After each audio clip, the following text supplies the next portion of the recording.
I call the member for Dawson. Thank you, Deputy Speaker. I rise today to speak on the Net Zero Economy Authority Bill 2024. Now, look about this through the lens, what will this bill do for my electorate of Dawson? And the answer, net zero. This bill is turning the Net Zero Authority Economic Agency into a standalone statutory authority, and by doing so, the Albanese Labor government are wasting $1.1 billion. They are wasting $1.1 billion of taxpayers' money on duplicating something that already exists. Now, this comes hot on the heels of the recent budget, where 36,000 more bureaucrats are going to be employed at a cost of over $24 billion over the forward estimates. Unbelievable. How much more do you think the taxpayers of Australia can pay? There are already federal and state entities who exist that largely mirror the responsibilities of what would become the Net Zero Economy Authority. And classic Labor.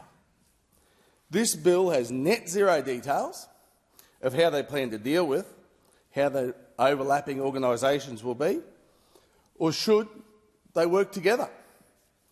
This is all about the reckless race to renewables fantasy of those opposite. It's about fast-tracking the swindle factories. You know, the big whoosh, whoosh, whoosh, fans that wipe out heaps of birds? Whoosh, whoosh, whoosh. And then bang, while the birds hit the blades. And then, of course, fast-tracking the solar projects as well. The solar projects that are going as far as the eye can see. Again, enormous environmental damage, wiping out GQual, good quality agricultural land that provides the food and fibre for the whole nation. They feed the nation out of the good quality agricultural land.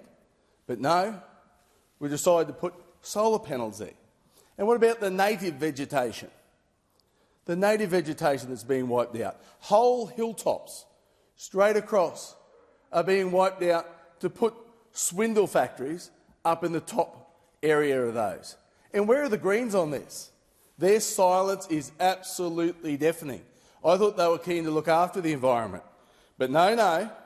If this was a coal mine, or if this was a grazier who was trying to knock a tree down so he could have some grass to feed his stock, he'd be in jail.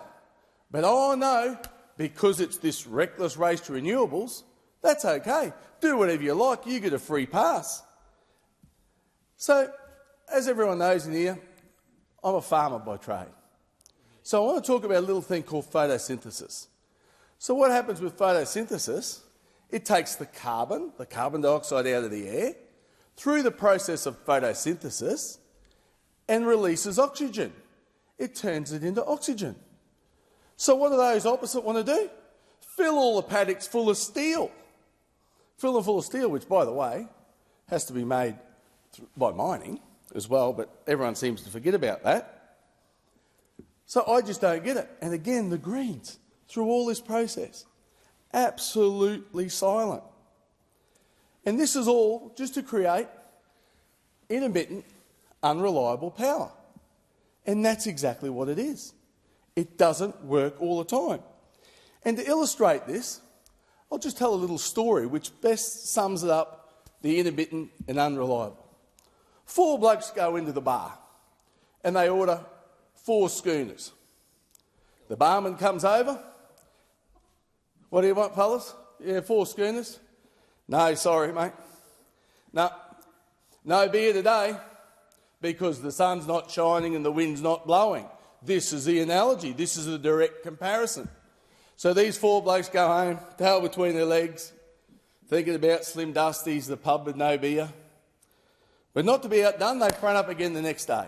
We're going to the pub, boys? Yep, you beauty. So we go in, see the barman. 4 schooners, please. You got beer today? Yeah, we got beer today. Beauty. So they bring the first 2 schooners over, disappear, they come back. We need another 2. No, sorry, mate, the wind's not blowing. You can only have 2 schooners. Oh, well, what do we do about that? I know, we have to do, in the electricity world, we have to load shed. We have to share. We have blackouts, we have brownouts. That's exactly what happens. So, not to be outdone, day 3 comes along, 4 blokes, still keen. They want to have a round together. They want to have 4 beers. Come in, 4 schooners, please. We got beer today. Oh, yeah, we got beer today. So they pour the first 2 straight across, and they give another one. 4th bloke's here waiting for his beer. Where is it? No, sorry, mate. Cloud's gone over. A cloud's gone over. We can't provide you with the beer. And that is a direct analogy of exactly what's happening when you've got intermittent and unreliable electricity supply. It beggars belief. What other alternate place? What about if you went to the bakery and they only sold you bread when it suited you? It should be beholden on whatever the energy creator is to be able to provide power 24/7. But the Albanese Labor government, well, it's intermittent and unreliable as well, so this doesn't surprise me at all. So what has the Albanese Labor government done to help the Labor-created cost of living crisis? Net zero. What have they done to alleviate the pressure of the housing crisis? You guessed it, net zero. And what have they done to curb inflation? Net zero. And what have they done to stop interest rates from rising? Net zero. And what have they done to bring down the rising cost of energy? Net zero. So let's explore the CapEx. The CapEx of this, because we hear from Minister Bowen and he talks about renewables as the cheapest form of energy. Well, the cheapest form of energy when you look at a solar panel and you only look at what it produces in the middle of the day. Not how much it produces overnight, or not how much it produces when clouds go over.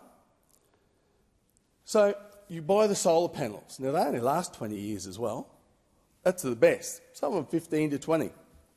So what do you got to do with the solar panels? You've got to store them somewhere or put them in landfill because you can't recycle them. So then that cost of landfill, all the leachate, all the monitoring, is there forever. So then you've got to do it again. But the CapEx, because the solar panels only work at the most 7 or 8 hours a day, and we need power 24/7, they have to be supplemented with something. So here comes wind. So you've already paid for your solar panels, then you come wind, so you've got to put a wind tower up. Let's have a look at also the cost at the end of the wind tower. $600,000 to dismantle a wind tower. That's the end of the cost, but you've got to buy them up front. So again, the wind tower only works when the wind's blowing. It doesn't work when there's not much wind, and it doesn't work when there's too much wind.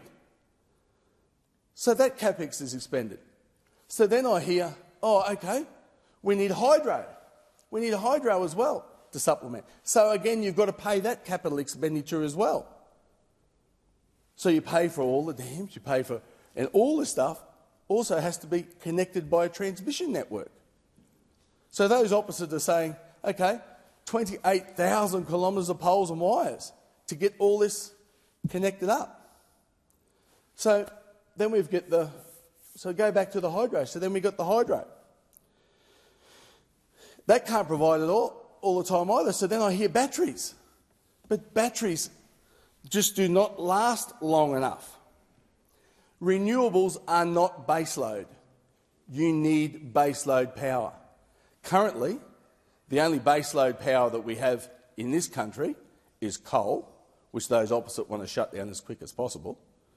They're too frightened to even use gas or more gas, but that, as well, is good for baseload. But if you really want net emission technologies, you need to go nuclear. And nuclear will provide next to no emissions technologies and provide power 24/7. Not like those opposite who only want to provide power when it suits them.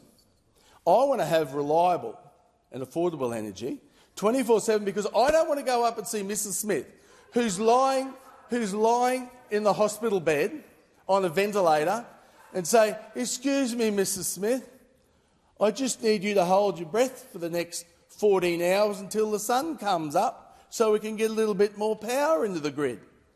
Or when the wind blows, "Just hang on there for me, love, just hang on there for me." I don't want to do that because I live in the real world. I don't live in some ideological fantasy land. I live in the real world and want to look after the real people. Now, in my maiden speech, I spoke about we need to look at all energy mixes. And I'm happy enough with solar panels, happy enough to use solar panels. And through the middle of the day in offices, that's absolutely a fantastic idea. But what about the placement of the solar panels? Why don't we put the solar panels on rooftops or on top of Woolworths or Coles or over the top of... Order. The temporary amendment for Hasluck is very interjecting, Deputy Speaker. So when you have the solar panels over the top of the car park, that's a fine place for it. But why would you put them out in the country? Why would you put them out in my part of the world, destroying all the natural and native vegetation? And those opposite talk about manufacturing. Well, I've got a newsflash for you. You have zero chance, net zero chance, of having manufacturing in this country unless you have reliable and affordable power. And that comes back to your capex as well. Because when someone invests in manufacturing, they want their factory to be able to operate 24/7. That's how you get your return on your capital. They can't afford to have manufacturing that only operates when the wind blows or the sun shines. So it's just an absolutely ridiculous proposition. But those opposite, the Albanese Labor government, they're full of useless propositions. What has the Labor government done to create a solid plan to move Australia forward? Net zero. What have they done to strengthen our economy? Net zero. What have they done to increase productivity? Net zero. What have they done to support our farmers, our fishers, our miners and all our primary industries? Absolutely net zero. But what they have done is they brought in the family car and ute tax. Isn't that a ripper for rural and regional Australia? This is taxing the very vehicles that all the people around my electorate drive. They have to. And this is in a bid to try to drive them to electric vehicles. But newsflash for those opposite. The electric vehicles can't carry the weight, they can't tow the load, and they can't cover the vast distances that are required. They're not suited for the purposes of what we need. So if you want to use them in the city, happy days. But why tax my people out of existence to be able to create this ideological fantasy land? But at the core of this bill, this isn't just about net zero. It is an industrial relations bill. And what this legislation does is to give the unions a big stick to threaten employers to provide paid time off, facilitate activities to drive union membership. Oh, we love that because we clipped the ticket on the way through for that, don't we, folks? And enforce obligations that businesses may not be able to afford. The union movement want the Net Zero Economy Authority to be legislated because the authority will be able to collect the personal information of all employees And those opposite do exactly what their union puppet masters say. Authorised by Andrew Wilcox, LNP Mackay.